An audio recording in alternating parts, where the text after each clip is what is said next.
Good afternoon, everybody, and welcome to another episode of the McShin Foundation's award-winning recovery podcast, Get in the Herd. Welcome back, everybody. I haven't seen y'all in a week. It's been a while, it feels. It feels like it's been longer than a week. And I was going to talk at Justin over there, but he's busy with numbers and stuff. So today, I am your host, Nathan Mitchell, and today we are with Amy Burke-Donnellan. Is that correct? That's All correct. that, and there's a little You got hyphen in it. there, isn't Little there? hyphen, but All you got those it correct letters. right there. Oh, and your name is right Yeah. there. Amy is a person in recovery, Mhm. and also comes to us, works with BrightView Health, Correct. and you're here to talk about your services, but also tell us a little bit about what's going on with you and how you're doing, and tell us about your introduction to Richmond. So, welcome. Who are you, and what are you doing here? Who am I? Who are you? So I am actually from Ohio. Okay. I was born and raised there, lived there all until about 6 months ago. And Okay. I got married and ended up in Richmond, Ooh. which is a story in itself. Well, I mean, here we are. It's a good It's good it's story. good time to share that, right? Well, is it? By the way, before we get too far into the stories, I want to point out. Put your hand up and do this. Can you do that? For those of you watching, I know a lot of you are listening, but if you're watching right now, those nails are a fierce and fabulous Oh, color, yeah. and I love how they coordinate with the lipstick Yeah. because I see the lipstick on the bottle of water, and I'm like, girl, she's got it going on over here today. So It's called candy. it's called candy. So I wanna say, so we're kindred spirits. I can tell this. Yes, we are. I am an uppers person. I mean, clearly I'm in recovery as well. But today I think I've done nothing but eat sugar and drink coffee. And you brought me a Red Bull. I So did. this is going to be a fun 45 minutes. That is my drink of choice now. So thank you. So tell us, what brought you to Richmond? How'd you get out of Ohio? Oh gosh. So I guess kind of start from the beginning, maybe. Sure. Okay. I used to be an ER nurse. Yep. I was an ER nurse for about 12 years or so, and during that time, oh boy, do I have some stories about that. But right before that, actually, I used to work in a place called Navistar International Truck, and we actually built trucks. It was the largest production facility in the town that I grew up in. And I had graduated from the police academy, and Wait. You yeah, graduated from the I police did. academy. I did. Wow. Okay. But I got a DUI shortly thereafter, and they do not hire you with a DUI. Wow. So that kind of kicked me out of that. And I thought, well, I'll just go work at Navistar. It paid great money.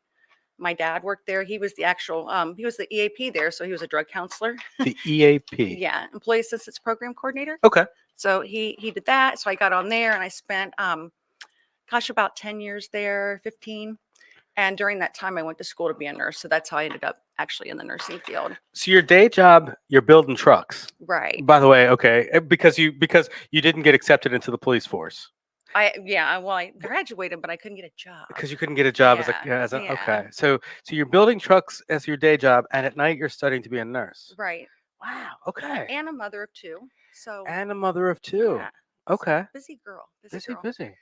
I did have a back injury though when I was building trucks, and that was my first introduction, truly to opiates. Before that, I was a binger, alcohol. I remember having my first drink when I was 7. Wow. My parents would play cards, and they didn't drink. They just had people over. And I can remember my sister's job was to empty ashtrays, and mine was to clean up the cans and everything. So anything that was left, I'm in the kitchen chugging it. And my sister's like, "What are you doing?" I'm like, "Don't tell, nothing."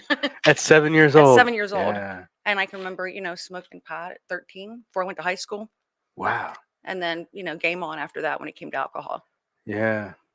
So talk about you hurt your back and you're prescribed opiates. Right, prescribed opiates. Yeah. I go to work in the ER, and I'm going back. I was an LPN. I was going back to finish up for my RN. Okay. And I was, I always knew I was a hyper person. I'm still that way. I wake up kind of like. This is why we're kindred spirits. That's why we are kindred spirits. I wake up like woohoo. Mm-hmm. Well, okay. And I knew that I was struggling with my coursework and staying on track.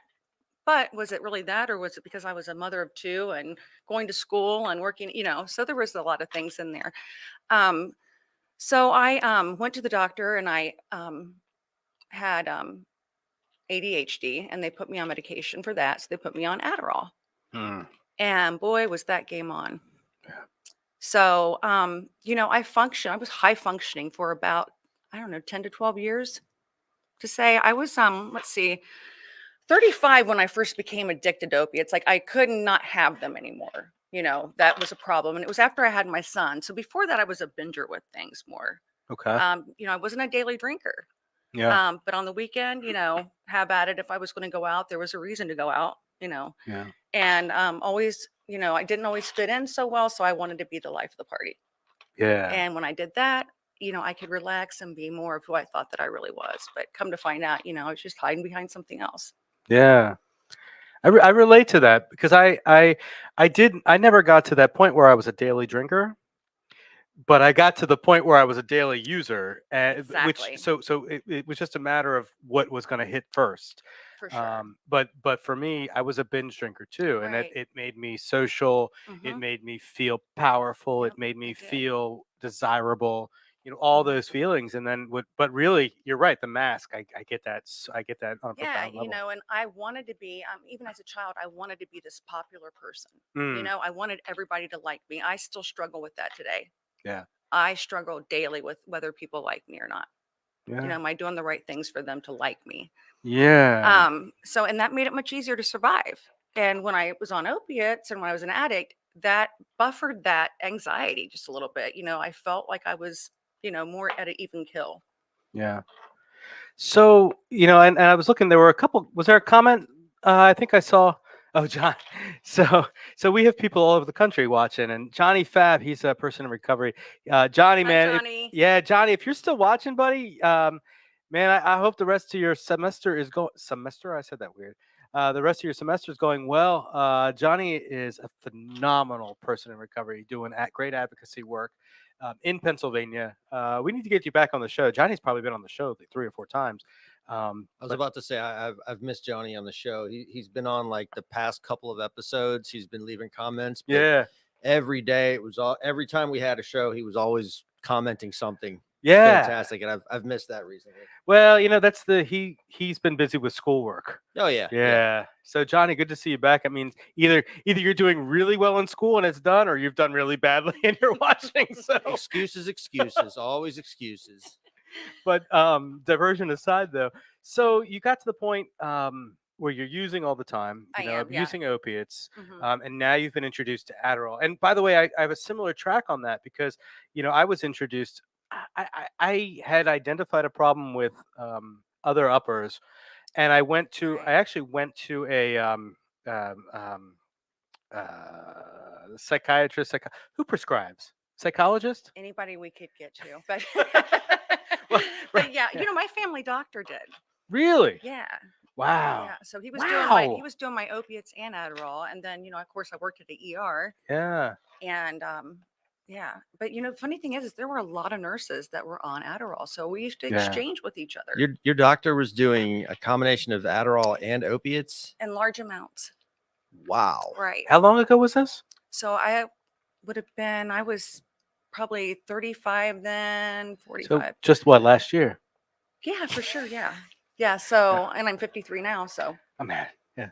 So you're talking, so 35, you're talking about 50, about 60. 18 years Yeah. ago, maybe. Okay. Because a lot's changed since then, It and has. even It the way has. people prescribe. Yeah. Right. Um, And, just unlimited amounts, yeah. and if I went in and I said I needed more, he gave me more. If I wanted the dose increased, he increased it. If I actually went on like 2 different meds.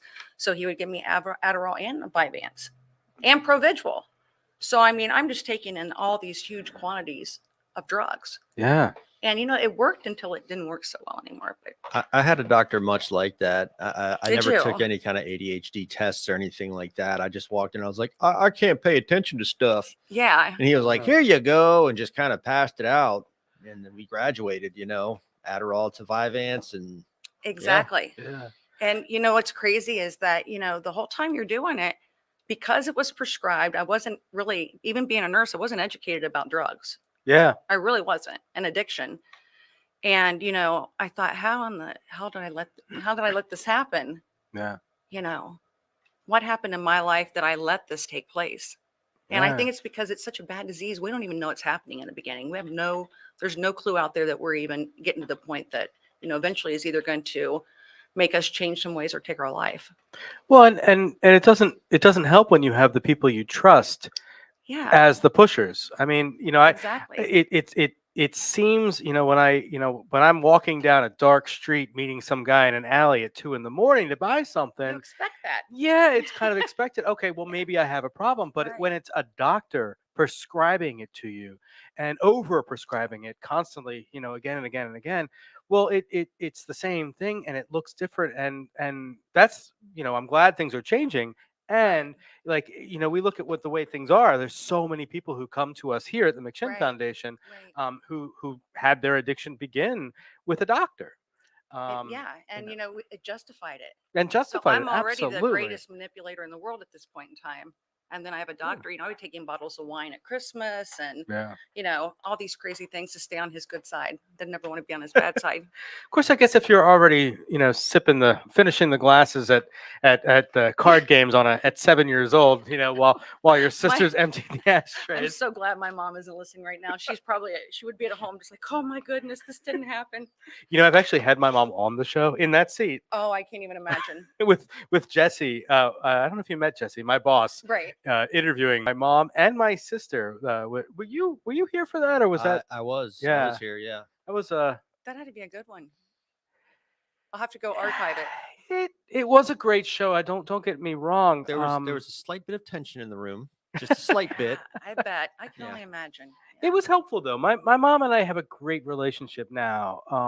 A much better relationship. I mean, things come up. I'm still human and she's still human, Sure, and sure. I still expect her to be superhuman sometimes Right. when it's not fair. But anyway, again, sorry, divert. Um, so you're doing all these things. You're a Right. nurse. You're opiates. Now you're Adderall. Right. Now you're doing and doing and doing. You're still binge drinking. Right. Oh yeah, Yeah. because if I take the Adderall, I found out that I could drink an ungodly amount. Oh God. Yeah. Yeah. You could stay up way later. Yeah. Yeah. And so it kind of just all went in combination together. I wasn't in a good marriage. Yeah. So in school, not in a good marriage. Things are bad all over. I'm doing some things I'm not proud of Yeah. outside of my marriage. I won't get into details of it yet, but you can kind of put the two and two together. Yeah. Things that you would have never expected out of me, I think, is, at one point I'm this wonderful person who's going to church and volunteering for the kids at school and taking care of all these things. And then there's this other side of me that nobody really knew about. Yeah. At the end, they were getting an idea something was wrong, for sure. Yeah. Looking back, I'm sure or I didn't catch it, but I think they did. So what happened? So I remember coming into the ER, and I remember that I couldn't make it there on time to save my life. Now I'm late all the time, anyways. That's one of my terrible. I am too. It is not intentional. I try. I work on everything, and I still struggle with it. I mean, I really try, every day to make that conscious effort to be on time for everything, and that's just kind of my personality. I've stopped trying as much. Have you? I Does it work have. better that way? Well, I don't care as much. Yeah, my I mean, that would work too. no, well, but it frees me up to remember that when there are things that I do care about, Right. I am on time. I care about not getting fired. So I'm supposed to be here at I do, 8:30, yeah. but I know that as long as I'm here by the 9:15 stand-up meeting, I'm You're okay. probably okay. So I kind of cruise in And you somewhere. work lots of extra hours anyways, right? Well, I will rationalize and justify that to Okay, oh, yeah. absolutely. And no, but in all seriousness, though, I struggle with the on time thing too. And my dad yeah. was the same way. My dad and I we were very, very similar. Yeah. Very similar. And he was the same way. My mom would say, they took a glass and went like this, and two of you guys came out just like each other. We were so much alike. And he was late to everything. We carried a lot of those same characteristics. Yeah. So, anyways, I end up going to get fired from the ER. Oh wow. And the lady that's firing me is also a very close friend of mine. And she had given me my whole start at the ER. And she's like, something's got to give. And then I ended up hanging on for like another year. We went through some transitions at the ERs where we went from one hospital to the next and then opened a new one. And my friend had retired. And I know then I've got to really be on my, best behavior because I don't want to make that new person, the new director, upset. Yeah. And she called me in the office and she said, it's going to happen. And I said, I'm going to go ahead and resign. So I did. And, I did some home health care, and I'd only worked in the ER all my life.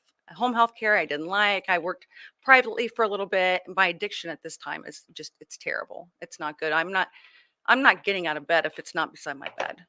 Oh, wow. And, the kids, I'm not getting my son to school on time. There were 13 years between my children. So my daughter she was affected by this terribly as well. But my son only being, he was 14, or no, I'm sorry, 12 or 13 when I got sober. So, this affected him in the most formidable years Yeah. that he's growing up. So, I guess it would be like around 2013, my father, who was my hero, my husband and I, like I said, we didn't have a good marriage, and my dad always was that one that stepped in for everything. He kind of took care of everything. He helped me fix things, and he helped fix me, and he was just that person you could go to for everything. But he was diagnosed with pancreatic cancer, and I tell you, the worst death, one of the worst it was terrible, and he suffered terribly, and I could not deal with it. Yeah. And I started using more and more, and I'm sure I used it as an excuse, don't get me wrong, but the pain in my heart from that, unbelievable. He was a man of 6'5", weighed 230, 40 pounds, and when he passed away, maybe he was 160. Wow. And he suffered terribly, and he was such an amazing man that I couldn't understand why he had to suffer so much. But it's kind of like, why did I go through everything that I did? There was a purpose later for it, but I didn't know it at the time. I'd also lost my best friend that lived next door. So things are spiraling. My marriage is very bad at this point in time. My kids and I are kind of drifting away a little bit. I have a granddaughter, and I'm so excited to have her. But looking back now, I wasn't the best grandparent that I could be by any means. But at the time, I still just didn't see it. It was that bad. I did end up getting a job as a school nurse, and I was so proud of this because I graduated in this school district, and my daughter did. There was, like I said, 12, 13 years between my kids, and then my son was in the school district, and I was a nurse, and I was running low on meds. And I can remember, though, I started there in August. It would have been 2016. So I was about 48. I started in August, and by the time school runs around the first week of September, I can barely walk up the steps to get to my office. I am so weak, and my body was going through some horrendous changes. So I'm physically feeling terrible. With the amount of Adderall I was taking, I had just open areas all over my face. I had picked like my eyebrows, open wounds, and I blamed it on an autoimmune disease that I had. I blamed it on everything else, but come to find out, it was the drugs that was doing all that. But one day I came in and I didn't have any medication. And there was an old script there. A kid had gone on to like high school, and they had left a script. And I thought, I'm just going to take 3 or 4 of these and no one will know. I'll just put them back. Well, you know how that usually works for you. So I did. I didn't tell anybody about it. I'm sure the staff can see something's not right with me. I mean, looking back, they had to know, something's wrong with this girl. So a couple days later, I went back into work, and I went to do a med check, and I had 40 some pills missing. Wow. And I'm like, I knew I had only taken like the 4 pills. I knew. And so I go down to the principal, and I'm like, you've got an issue. So in the meantime, on that day, and it's funny how God works, his sense of humor, I guess. But so that same day, I went home, and I got a call from my doctor's office saying that, they test your urine to make sure that you have the drugs in your system, so they know you're not selling them. They have to do that in Ohio. For the school nurses? No, just for my doctor, individual. If you're on pain meds at this time, with the ORS program, everything, they kind Gotcha. of changed it where you have to say, yes, it's in my I've never heard of system. that before. I hadn't either. Ohio. Yeah. Wow. So yeah, a lot of the pain management doctors do that. So they know that you're not selling the drugs, you're actually taking what you're supposed to. And you don't have anything else in there. Like a reverse sobriety UA. Yeah, for sure. Wow. Yeah, I'm not sure how I feel about that. Anyway. Yeah, I mean, I thought it was great because I was always had an abundance. Yeah. Yeah, they didn't test the levels? I knew not to take like certain drugs because that would interfere with it. Okay. But I remember always worried, like, okay, if I took a Percocet and I didn't take my Nucenta, is it going to show up on different, you know? We become chemists. We Yeah. become mathematicians. I was We become part-time psychiatrists, pharmacist. pharmacists. Wow. So anyways, Mathematicians. I get a call from the doctor's office and they said, you don't have any medication in your system. And I'm like, oh no, there should be an hell. no, I overabundance. promise you there is. I promise you. I get in my car and I go to the lab. And they're like, may we help you? And I'm like, there's something wrong. Get out my test. And then they pull the test out and it shows you have no medication in your body. I'm like, you messed this up. This can't be mine. In the meantime, I get a phone call and it's the principal's office. It's just like when I was a kid. I was always getting called to the principal's office. It's happening again at like 48. Wow. So I go in and there's a deputy there. And they're like, these medications aren't here. They're missing, yada, yada. And I'm like, I don't know where they're at. And I didn't tell them anything at this point in time. So, you know, my doctor says we're not going to prescribe anymore. The sheriff's department's been called in and I am literally just and it hits, you know, what I've done. I go home and my husband at the time was in the driveway. My son comes out and I told my husband what I did. My son's catching on to the tail end of the conversation. My kids knew something wasn't right with me. How old is your son at this point? 12. Okay. Right around 12, maybe 13. I'd say 12. Yeah. Oh, your son's the youngest. He's the youngest. Okay, Yeah. My I see. daughter Okay. was already out of high school by Gotcha. then. And so I remember my son to this day looking at me and he was just tears in his eyes. He's like, how could you do this to us, Mom?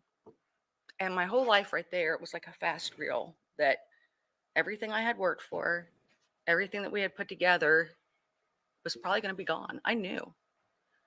And I didn't want to live that way anymore.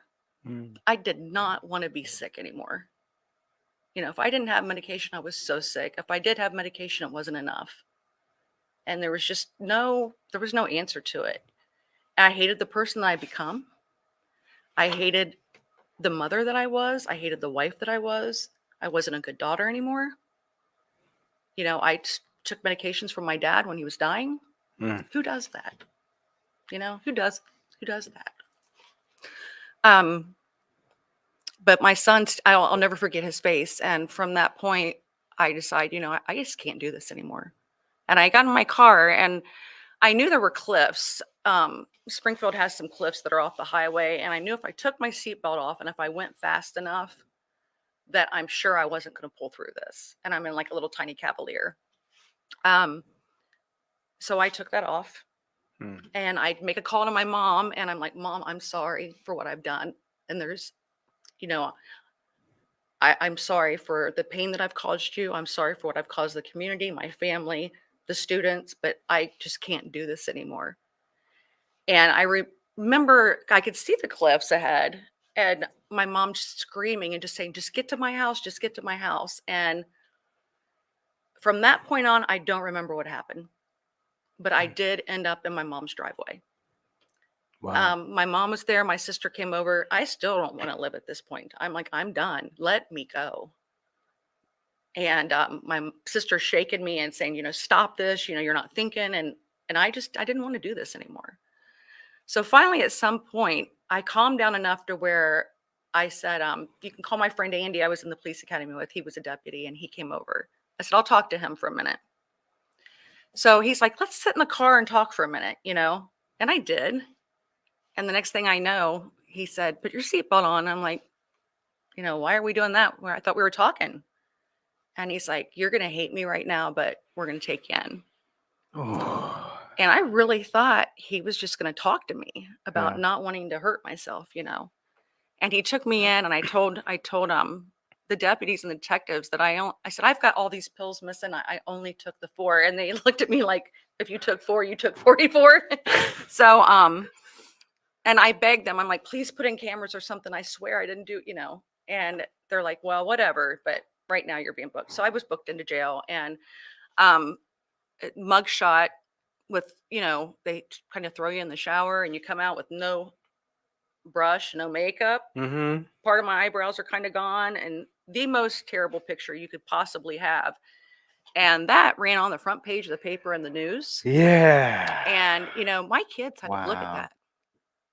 And my family did. And my mother, she canceled her newspaper and never looked at it again after that. She does now. She finally got it back. But, and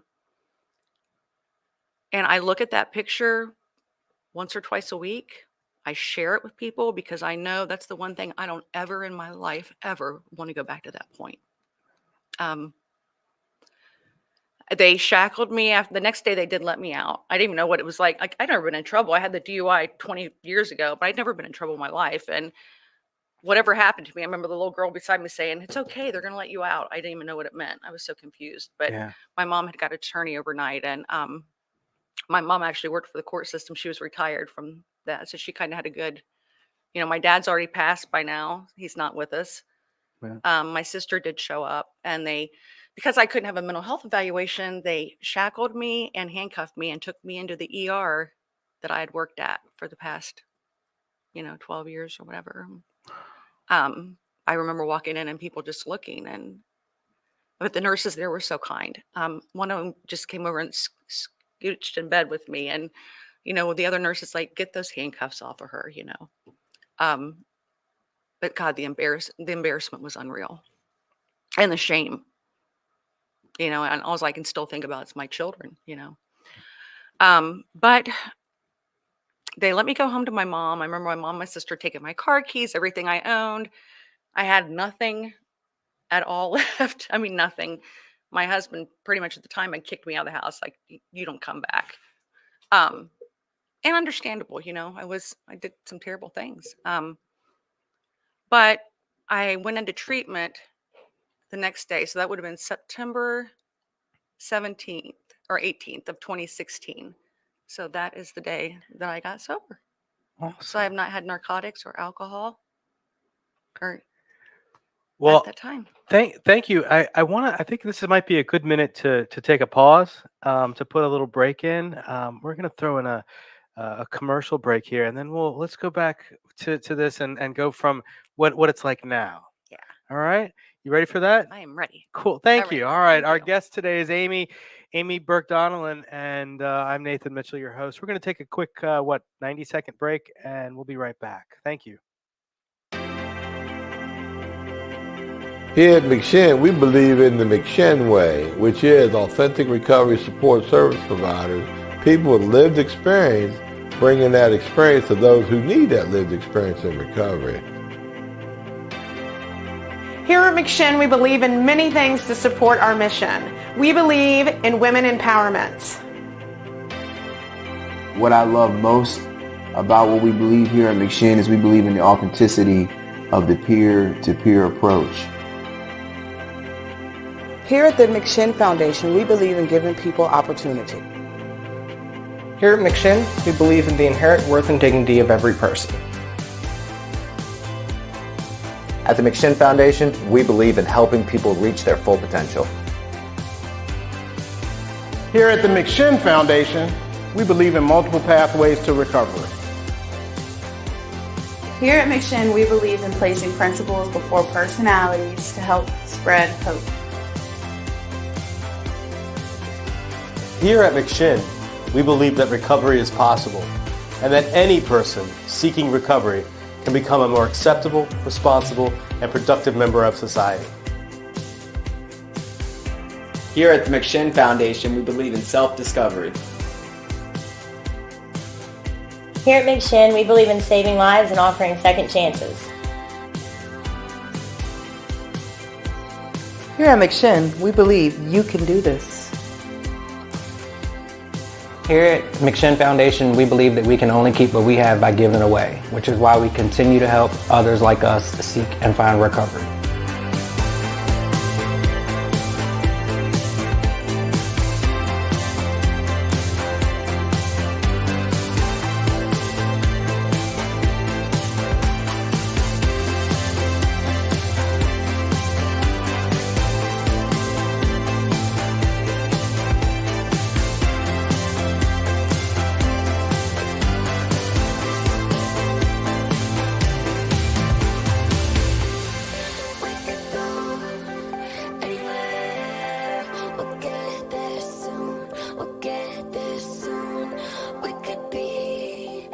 steady place. We'll get there soon. We'll get there soon.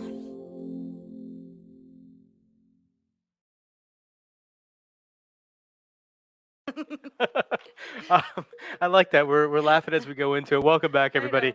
Again, I'm Nathan Mitchell, and our guest today is Amy Burke-Donnellan. And thank you for that really powerful story you shared with us. During the break, there were some questions about the numbers, and so This is let great. you continue. So I go to treatment. I go to a residential center. The Mhm. funny thing is, my dad sat on the board of that place when he was an EAP at International Truck in Springfield. This was in Columbus. Okay. So then I start thinking, I'm like, oh my God, he walked these same halls. You know, and yeah, I had another family member that had got sober there too. And it's not this big fancy place by any means or anything like that, but you know, it worked. Yeah. So I wouldn't let anybody come and see me, but I did finally let my mom and my sister come up. And they come up, and here I come bouncing down the stairs, and I'm grinning and smiling. And my How many mom's days at this point is it? like maybe 2 weeks. Okay, so the pink cloud. I had not been sober for, Lord, 12, 15 years. Yeah. Wow. Wow. So no, I guess I'd had a little bit of break in there. So I would say it was 13 years that Yeah. I don't remember ever not having it. Wow. Maybe a couple days if I had to take a drug test for something, you know, I would white knuckle it out for that. So my mom comes in and I'm like, oh, she's all tearful and everything. I'm like, Mom, don't cry. It's the best I've felt like 20 years, you know? And she's like, no, you don't understand. They're like, they caught the other person. I'm like, what are you talking about? They did put in cameras, and it was one of the other employees at the school. So that's where the other 40 were at, you know. Wow. I know I stole the 4, but the other 40. Yeah, and I thought, you know, they're not going to believe me. Yeah. And Of course. they really did. Yeah. And they put in cameras and they caught the guy. So Now, I would be fascinated to find out if that person got into recovery and got the treatment that person needed. he But did. he did. I'm assuming that he's probably still sober. Yeah. And we've become friends. And actually, you know, he's been a huge Yeah. encourager of me along the way and vice versa. So Good. That's so it's you know, yeah. it's okay. It all worked out okay. All right. Well, so we've identified the problem, Right. and we've identified the beginning of the solution. Right. Let's talk about the treatment. You know, that 15 So, day. yeah. What's I went- treatment like for you? I went for like 28 days. I Okay. got out. I had crazy ideas when I got out. I mean, I didn't know how to adult by any means, and I was all over the place. I was like, "Oh, I'm going to go to Cleveland and get sober. I'm going to go to Akron."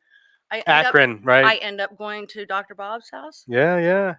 The guy that's in the book, one of the stories is on. Hmm. He was actually there that day. Oh, wow. I meet him. I didn't even know who it was, and I wanted to volunteer. He must be ancient. He was. He's not as old. It's the was it one of the- is it Garbage Vibrato? Oh gosh, I don't know. I believe.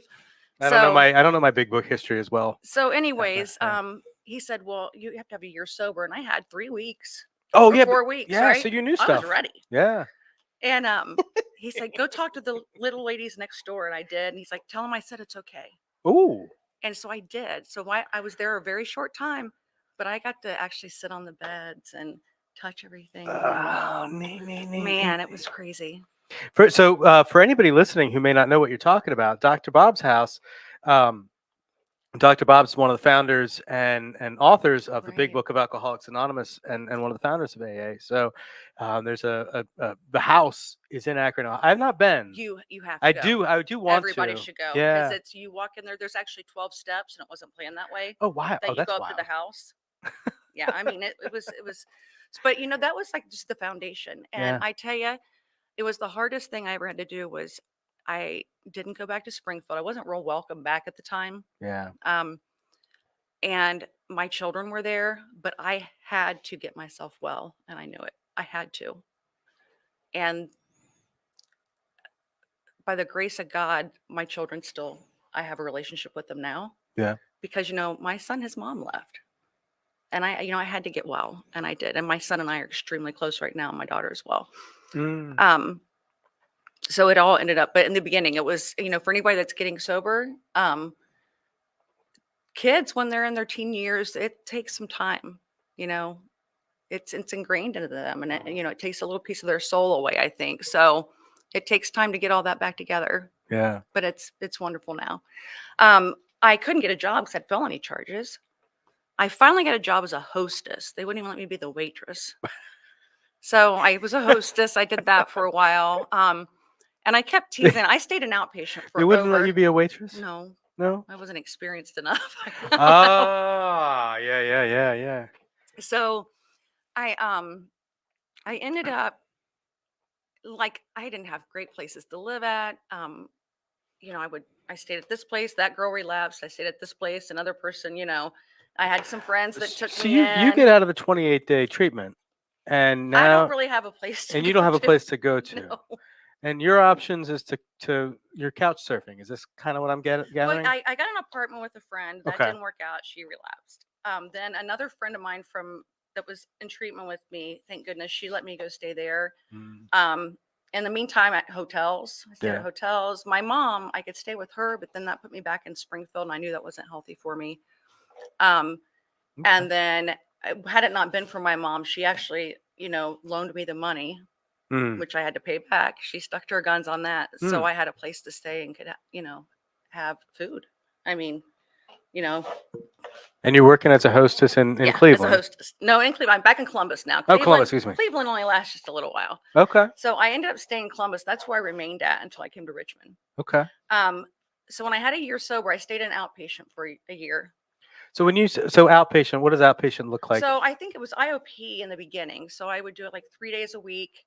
Okay. And be in a group setting and had a counselor. And I did that with the place that I got sobered at for a good year afterwards. Okay. And then it went down to just like outpatient, where it was like, once a week, and it could be more if you wanted to. I started doing a lot of community service work. I would come in and bring meetings into the place that I got sober at. So you got really into your mutual aid fellowship. Because I was always kind of that way. I did everything was, 100%. Okay. So I'm sure you can relate to that. A little, yeah. Anyway, so I'm doing a lot of volunteer work, and I kept telling them I'm going to come back and work here when I have a year sober, because we all do that, right? Oh yeah. I'm going to come back and work here. And the funny thing is, I did. So Parkside hired me as an outreach director. Oh wow. And I worked for them. And then from that, I was offered another great job with Madison Health, which I absolutely loved that job. It was a withdrawal treatment center that they put inside of a hospital. Oh wow. And that was a great foundation. Their board actually hired me with that felony charge. It wasn't gone. Yeah. So I thank them. They were so wonderful to me and gave me a chance that I don't think anybody else would have. They actually stopped the program. I bounced to a couple different treatment centers that just, weren't for me. I hadn't found my home. And then I went to work for Base Camp, which is in Columbus, Ohio, and it's an outpatient center. And the Bottoms. So as far as Columbus, Ohio, the Bottoms and the Hilltop are like in the heart of the worst part that's been hit by the opioid crisis. Okay. And that's where I finished out at. And I absolutely love that job.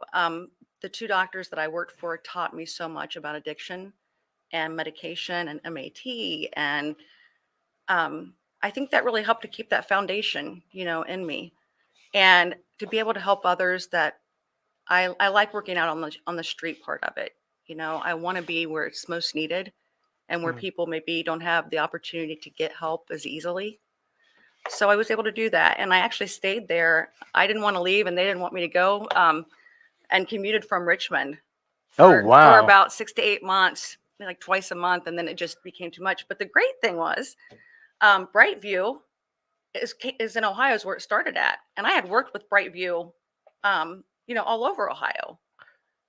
And I actually knew one of the vice presidents. I'd had lunch with her before, and I'm like, this is wonderful. I know where I'm going to go try to work at. And they ended up, I looked online. They're like, oh, they're putting an office in Midlothian. And I'm like, what's the chance? What's the chances? So I call up a friend of mine and a couple other ones, and they're like, yeah, they're doing this. They're expanding in Virginia. And they hired me. So I get to do the same thing that I was doing in Ohio, but do it down here. Yeah. So that's been pretty amazing. Okay. Now the funny thing is too, is how I got here. I was in love with this kid in 3rd grade, Timmy Donnellan. I loved him. I would get off the school bus. I'm like, I love Timmy Donnellan. And I remember asking him to the Sadie Hawkins, and he said no. He was like really popular, and I was you not might have so to much. you might have to explain what a Sadie Hawkins dance is. Oh, it's like kind of like a homecoming, but they have it in this fall. But there's the whole thing behind it is that the women ask the men, isn't Yeah. that? Yeah, okay. But he didn't want to go with me, and I was crushed. Did you all over there know what a Sadie Hawkins dance is? You did. See? Did you know? You know Well, now, he's right? He's done it now. Derek over there's a kid, so. I did not. You did not? Well, Justin doesn't I know had anything. No idea. Justin. You knew that? No. Pat, he's a manipulator. I get it. Oh. So I'm not as old as Nathan. What'd you say, Shani? but it broke my heart. I'm like, oh, but I still like Timmy Donnellan. Anyways, after I got sober and, things happen, I got divorced. He was divorced. You start connecting again with people. He tells everybody I stalked him on Facebook, which is not true. I ended up marrying that Timmy Donnellan. Yeah. And that's how I ended up in Richmond. 3rd grade. Okay. Yeah. So we've known each other for 3rd grade? Yeah, 3rd grade. Wow. We graduated high school together, everything. And he had been in Richmond for 25 years or so. Yeah. So that brought me down here. Wow. So now you work for and you, by the way, you took all these copious notes and you I didn't. did not look at one. I don't know. Is there anything on here? I don't want you to miss out on saying something that we miss out because I like to let it go free flowing and We did do that. We can talk about BrightView. well, that was but I wanted to segue to BrightView. Yeah. But I do want to point. There was something I wanted to point out, and I've just lost my train of thought. Work with me here. What was I gonna say? It What was I happens to me all the time. Oh It's my okay. goodness. Oh yes. So you got out of the 28-day treatment, and you immediately got an apartment with somebody. Now they relapse. well, they relapse. And so my question to you, and this is how it relates to the McShin Foundation, is, we are a recovery, for the most part, we're a recovery community organization. And for the most part, we have recovery residences. And we do have a 28-day intensive program, which is not treatment. It is not a clinical setting. And we have linkage to clinical services. Right. But the step up recovery housing is the opportunity to sort of dip the toe back into society with the accountability, with the people around, and still have access to services and be able to go and get back a job or get our drive. And for many of us, it's getting our driver's license back, just finding my ID card at that point, getting my, off probation. So how much do you think that might have benefited you? I can't even imagine. Yeah. And, having to live in a hotel for Yeah. a month or, I was like, they called me the gypsy because I was always in my car going from place to place, like later, Springfield to Columbus. And, and it was so hard. It was. And I didn't really find out about recovery housing until I started working in the industry. I didn't really know about it.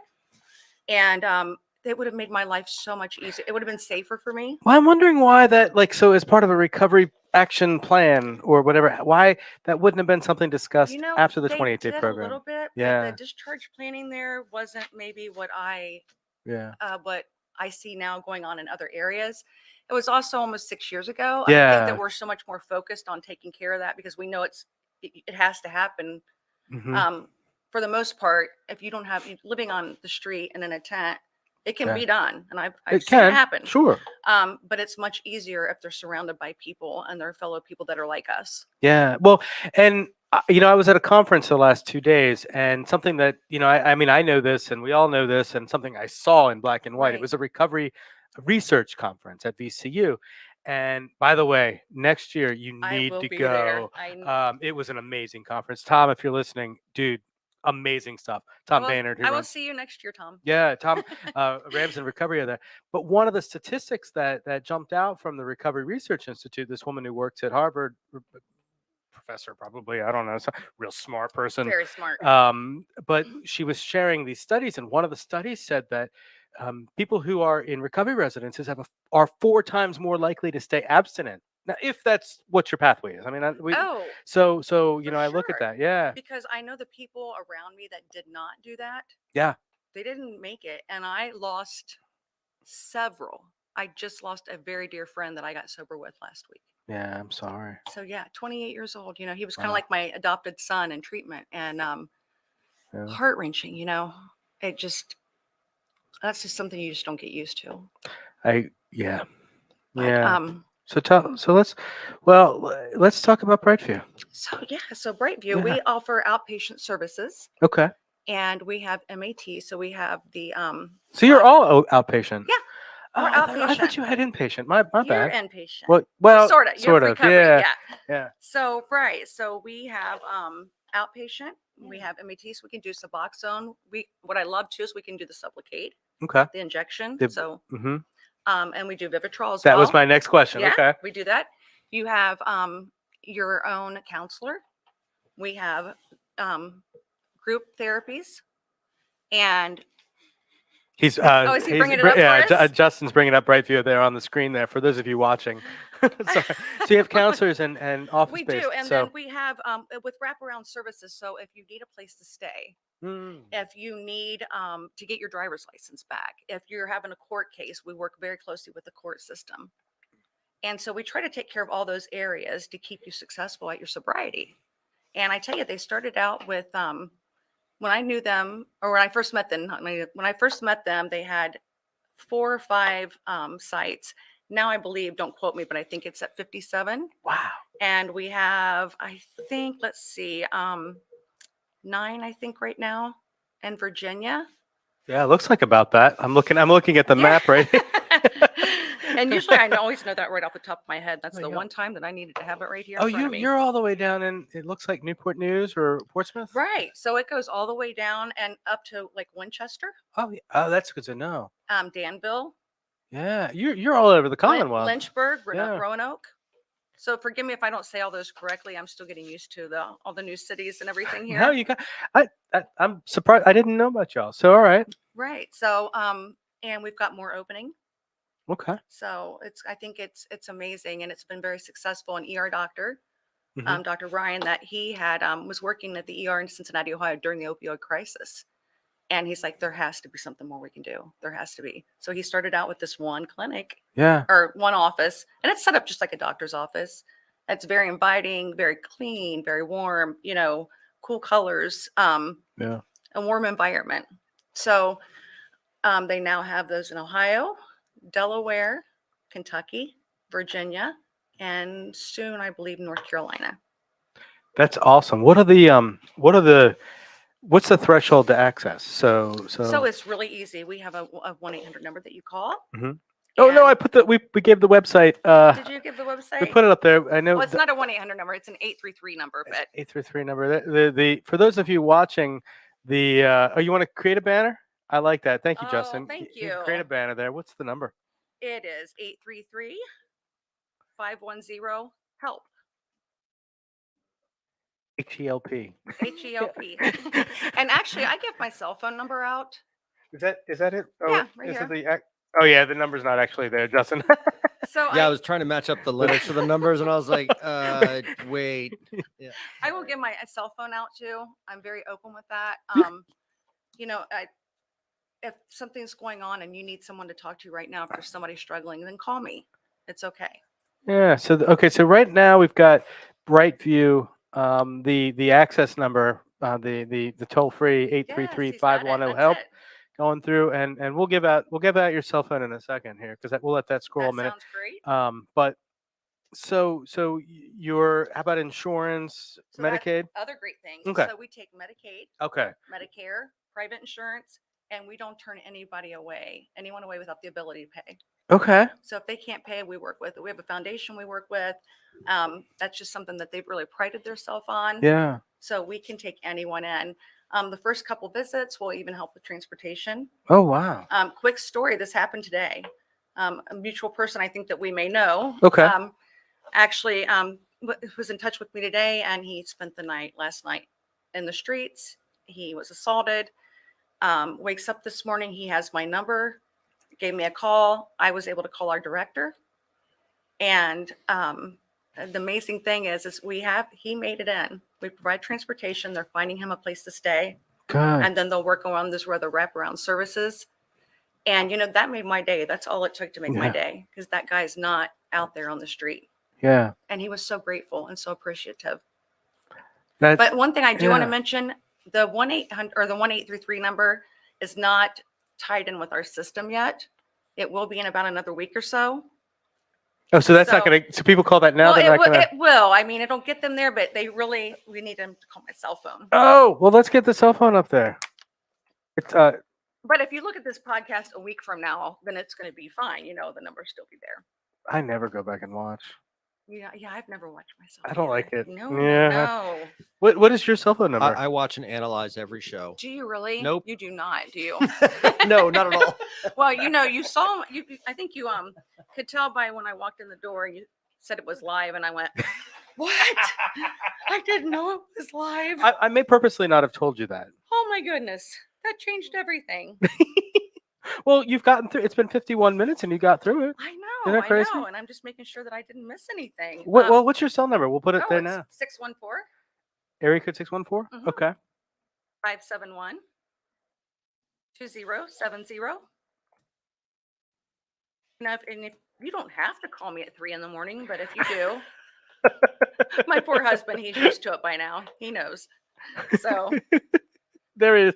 So, cell phone number for Amy up there for Amy Right, so- Burke-Donnellan. anytime that you call in the next week or two, you'll want to call my cell phone number. After that, then Okay. we'll be fine to go with the 1833 number. That's good. That's And we're awesome. right on. So we are at 5001 West Village Green Drive, and to make that a little bit easier, that's on Hall Street. So it's right off of Hall Street in Midlothian, Mm-hmm. and it's on the transportation line. What's the address again? It's 5001. At that part? Yep. West Village Green Drive. West Village Green Drive. Right. And it's right off Hall Street. I think I even know. I think I know where that is. And we do have, I checked my notes, we do have 9 offices in Virginia that are actually accepting patients. So that the other number, if you're listening from a different area in Virginia or Ohio or Kentucky, can get you help Yeah. at any of those places. Well, so that's Midlothian, right? Village Green Drive, Midlothian, Virginia. That was me. That was the spring. This is live, people. I love it. It In is. Midlothian. So, something else I want to mention. Yeah. If you get a hold of us if we can get the patient in by 3:00, we can get them treated the same day. Okay. And we do a 2-day induction. So they're going to come in that day and they're actually going to get treated that day. They're going to see a doctor that day. Wow. And see a counselor that day. And, a lot of places you go in, you do the assessment, then you've got a waiting list, you've got to come back. And, we don't want that to happen because we all know when we're ready, we're ready. And if we wait that little bit extra time, sometimes it's too late. Yeah.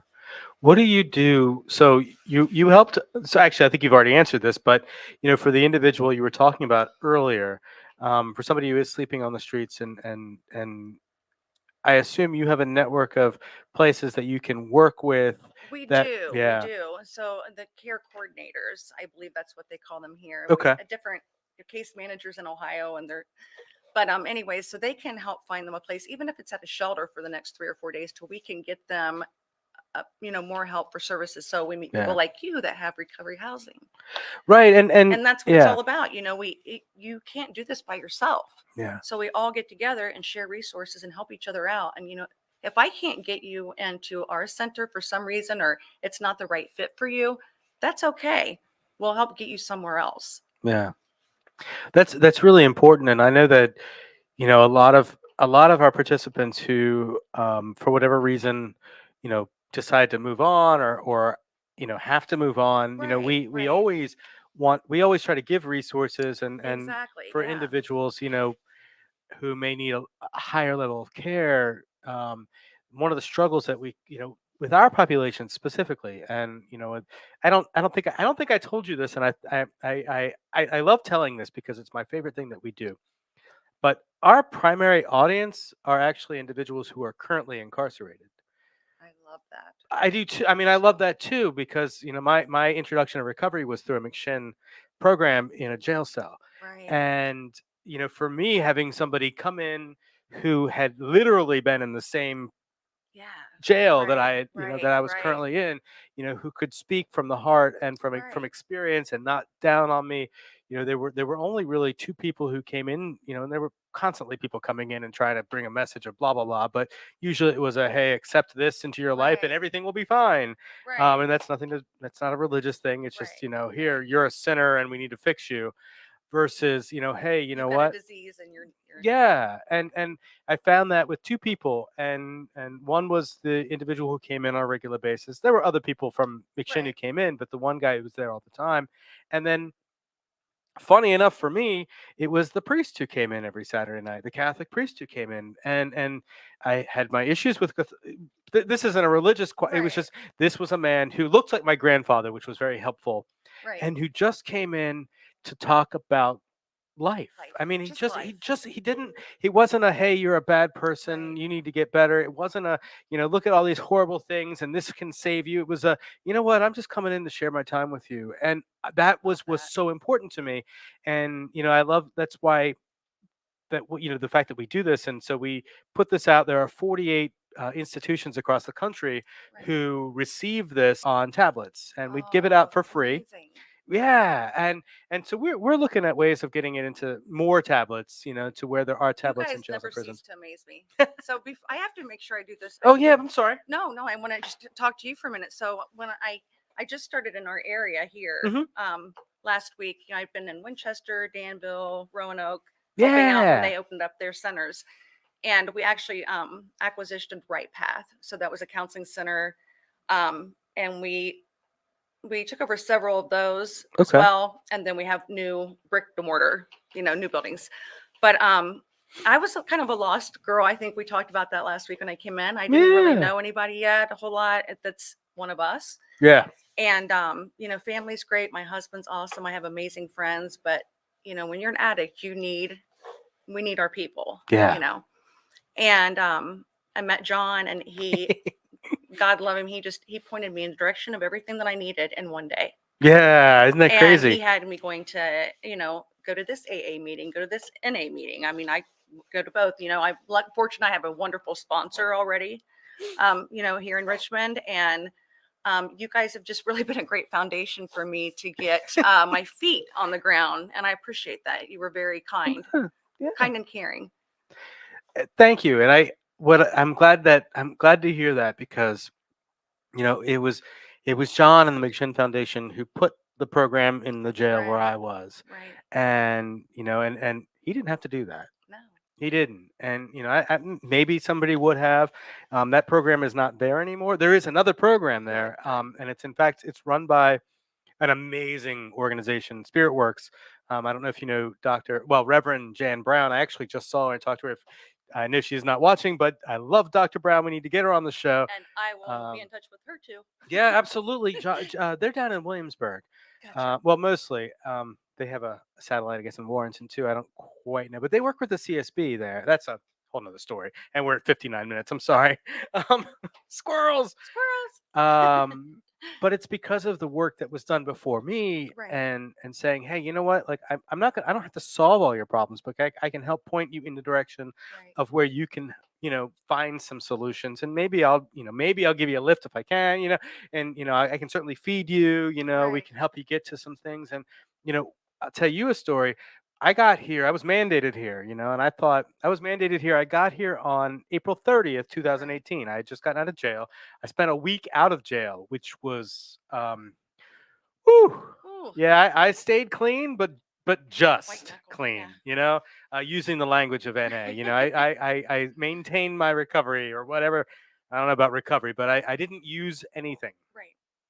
Barely. And I got down here, and my first house leader was that guy right there. Oh, you're kidding me. Yeah, Justin and I have known each other since my first day in I recovery. love it. Well, my first day here in recovery, and I know I love that too because for me it's a, it shows a lot about yeah, Right. we bicker and we're staff and stuff, but Sure. so many of us here are alumni, and even if we're not, like my boss is not alumni of the McShin Foundation. But my boss, he is amazing. He's gone Right. through another program, which I have a lot of love and respect for as well. The people coming out of there, and it's funny because I know we got two newcomers over here, and they probably think of Jesse as, I don't know what y'all think of Jesse, but Jesse can be scary and intimidating, and I'm like, Jesse's this marshmallow. Sorry, Jesse, I love you, but he's kind of like this marshmallow guy to me. I was about to say, I don't think he's listening today. So. Oh, I know he's not listening. He doesn't care. No. It's not that he doesn't care. He's not listening. You were talking too. I mean, you're right. No, it's all right. I ramble. I was looking at several years in prison for what I did. Yeah, I meant to ask you about that. Okay. So I did what they said to do. Okay. I went to all my probation appointments. I went to all my, I did all my drug screens. I went to 90 meetings in 90 days. I probably did 180 in 90 days. I can relate. And, I still go to meetings. Yeah. I mean, that's been a foundation. It's carried me through. But my charges were expunged. Wow. Yeah. Wow. Wait. So, but you were convicted, and then they were expunged, or? I was never convicted. I was Oh, you never. charged. Okay. Okay. I wasn't convicted. Wow. And I pled guilty, of course, but they those actually are off my record. Yeah. And so grateful for that. And I had so many good friends in Columbus and Springfield and family, and even the probation officers. If you try and you do those right things, they really do. They'll stand behind you. Yeah. So that was the great thing about court. But I'm a big advocate for the jails. Yeah, and I am as well, and getting better programming in. So, Right. I want to make sure. Is there anything we haven't covered? I don't think so. I think I talked all about BrightView, and I tell you, it's an amazing place. It Yeah. really is. And I think the founders and our directors and we have so many key players involved. That they provided me like really excellent training, and they provided me with the materials that I need. And I'm really looking forward to making my home in this community. Awesome. Are a lot of the care what would you call them? Client services people, your care navigators? Right. What are they called? Care coordinators. Care coordinators, excuse me.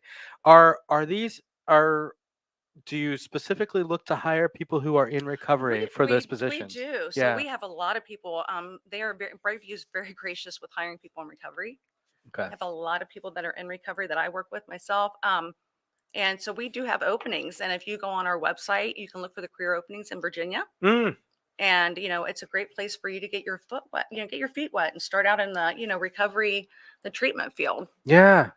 The barriers, that's a whole nother conversation, which will last another hour. So I won't go into that. But what I love, though, is that, for me, it was so important to meet people who had been in my shoes, who got it a little more, and for example, I was at my mom's house over the past weekend, and I knew my mom is about to move. My mom is moving not too far from you, actually. She's moving to Midlothian off of Hall Street in Woodlake. Oh, I know where that's Yeah. at. I do know where that's at. Well, my sister's out there, and so I'm excited about that. And she's getting ready to sell her. She just bought a house. She's getting ready to move out of her. And I went to get some stuff out of her basement that was there, and this was the stuff that most of it was stuff that my mom and my former boss had packed up from my office after I had gotten arrested the last time. So I knew there was a potential for stuff to be in there, plus just the memories. And I had talked to Justin about going with me, a different weekend, and then it just didn't work out.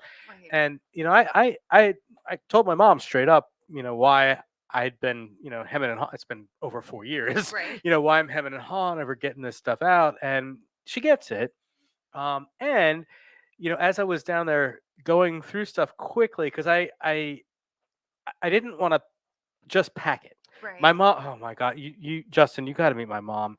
My mom. Dude, I've met your mom. Oh, that's right. We talked about this, but.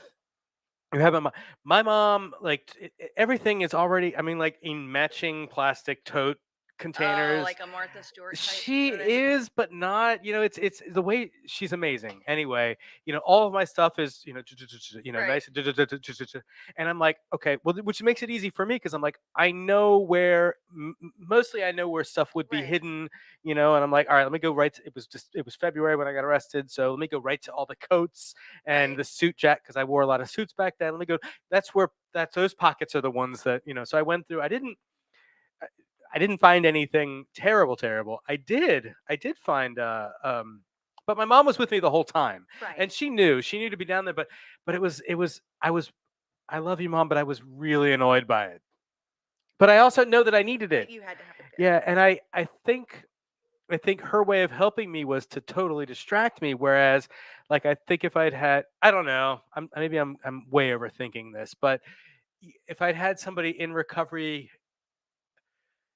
anything that came up mentally, like, there were thoughts, and not thoughts of necessarily of using, but just memories that came up. It's like stuff I didn't really want to share with her, and that's also because she's my mom. Exactly. But it's like, I think there's Yeah. just that bond that we have. yeah, There is. yeah, We know. We kind of know what we're feeling yeah. and what somebody else is feeling. We know we've been there. And I think we use humor a lot of times, so we can laugh our way through a lot of the stuff that Thank God for humor. that you can't always say in front of your mother or Yeah. your family. I don't know why I took us down that road, because we're at 1 hour and 6 minutes, and I did. Oh my goodness. Well, But- I just really appreciate you. Appreciate you all. And for John for giving me this opportunity. I appreciate you coming, and when you have an opportunity, you need to meet Carol, John's wife, the Mick of McShin. Yeah. Is Um, that the Mick of Mission? her last name is McDade. I gotcha. I didn't know Yeah, that. and it's John Schinholzer and Gotcha. Carol McDade. You gotta meet Carol at some point too. She's I would an love that. amazing woman in recovery. Well, I hope to be very, very involved with you guys. Yeah. In the community. I'm so excited for that. I'm excited too. I'm really grateful for I'm you being Not here. I'm not an ER nurse anymore, but I feel like I have. Let me just end it with this, I guess. Perfect. My what I did and the shame and everything, I've gotten through that part, but I would not change anything that happened other than it hurting my children, Yeah. because I would not be where I'm at today. I have the most amazing, beautiful life I've ever had. And I have the best husband what I dreamed of is what I have now. Tim Donnellan And from 3rd grade. Tim Donnellan from the 3rd grade. But it's not about money. It's not about houses. It's not about all that stuff. And this is my passion now, and I'll do this till I'm pushing up daisies. Mhm. And I think that's what I meant. I really believe in my heart. I know it may sound cheesy, but this is what I meant to do. Good stuff. So if I can make a difference, then I'm happy with that. That's awesome. Well, thank you. That's a great way to end that, Amy. And let's just say thank you to our guest, Amy Burke-Donnellan, and of course to Justin over there. Thank you, Justin, Appreciate for making you. this so easy. And Pat and Derek, who have fallen asleep over on the couches over there, who are watching. Time to wake up, guys. We'll show you pictures now of mugshots, and then you'll laugh. Oh gosh, that'll be the day. We will see you on Tuesday next week, man. I every time I say, we got something planned and blah blah blah. I plans are of mice and men, right? The best laid plans. So I don't know what's happening next week, but I do know that we have met some incredible people. When I say we, I mean we, all of us here. But Darian and I were out and about over the last couple of days at that conference, and we met the most incredible people that we are going to have on the show in the next few weeks. So stay tuned, because I know we always have a good show. We got some extra special stuff coming up. So thank you all for tuning in. We will see you next week on Get in the Herd. Stay in the herd, y'all.